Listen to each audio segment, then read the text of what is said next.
God has a distinct way of making a distribution of time for us here on earth.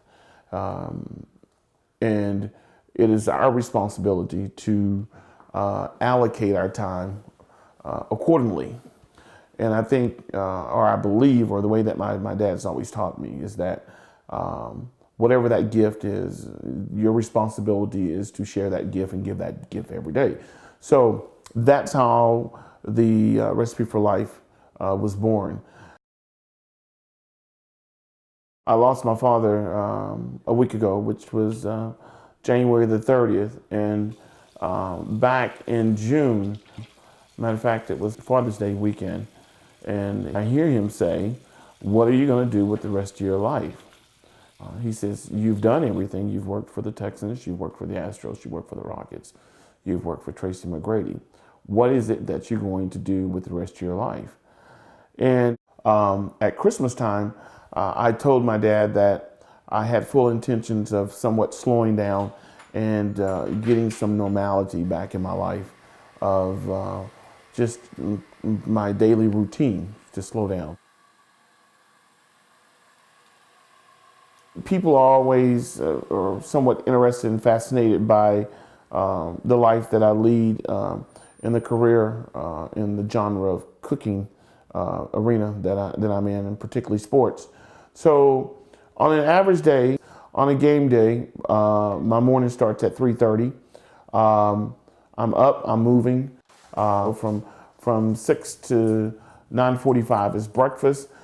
In the midst of breakfast, I'm working on a post shoot around snack for the players, and at the same time, I'm working towards a pregame meal, which the players are back and coaches around 3, 4 o'clock.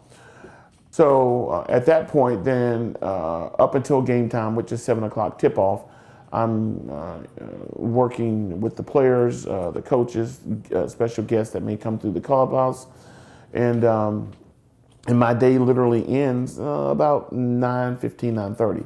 So realistically, you're talking about a 16, 18-hour day. Good morning. Okay, thank you. Yes, sir. Have a good one. Alrighty.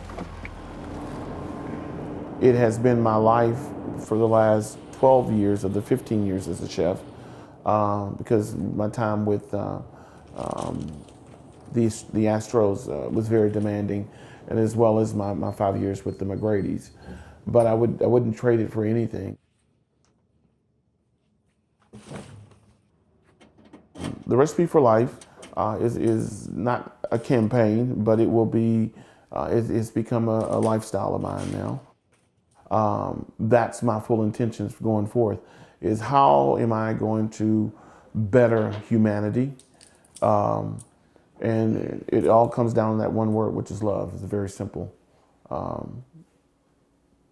aspect of life, and that is just love. That was my dad, and I want to carry on what he taught me. Chef Rey has impacted my life in numerous ways. He has helped me build my confidence in myself as a designer and business owner.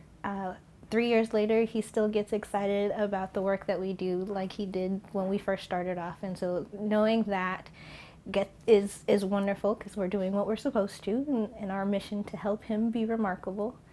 To have him as a mentor has been awesome for me, but I will tell you just the biggest thing that he's been able to impact and have some type of influence in my life has been really my confidence level, specifically in my career.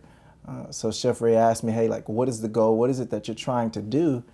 And I gave him my answer, my response, and he said, so what's holding you back? Like, why aren't you doing it right now?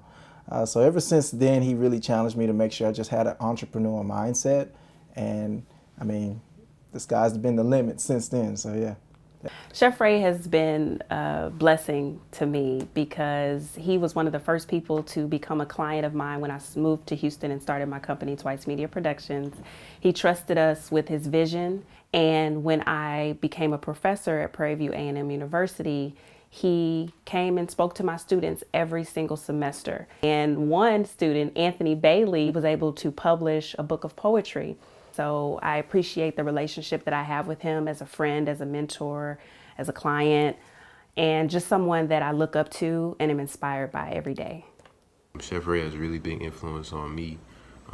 He gave me an opportunity to present my artwork and get it to the masses as well as follow my dream. And I really thank him for that, and it's a blessing. My family thanks him for that. Also, every time we speak to him, we thank him, and I really appreciate it. I've pretty much known Chef Ray my entire life, and I probably would not be where I'm at right now if it were not for Chef Ray. Chef Ray has been there. Always been a solid foundation to go to bounce ideas off of. All my kids refer to Chef Ray as Uncle Ray. He was the best man in my wedding, and rightfully so, because he was my best friend and still is my best friend. One thing about Chef, you know, he's always talked about knowing your worth, and that's what he taught me. Like, when I first got there, I was just trying to fit in, and he always tell me, hey, know your worth. So I take that with me now. I'm a lot more confident than I used to be when Chef, you know, if everybody knows Chef, he's a confident person. So, you know, I took that, hanging with him, you know, kind of gave me that confidence that I can do anything I want.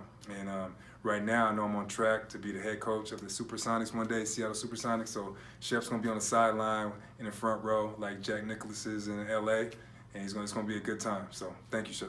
So the goal is to enlist my friends, meaning you guys that are here today, and I'm going to challenge you to go out and give back of your time in some capacity. And I believe just the fact that if we give back to youth particularly, it just will make the world such a better place. My goal with the Recipe for Life is Love is to go out, teach this simple equation of life, which is gift and passion. And if you can honestly recognize the gift, the passion will follow. And once that is, you have total peace in your life, and it surpasses all understanding.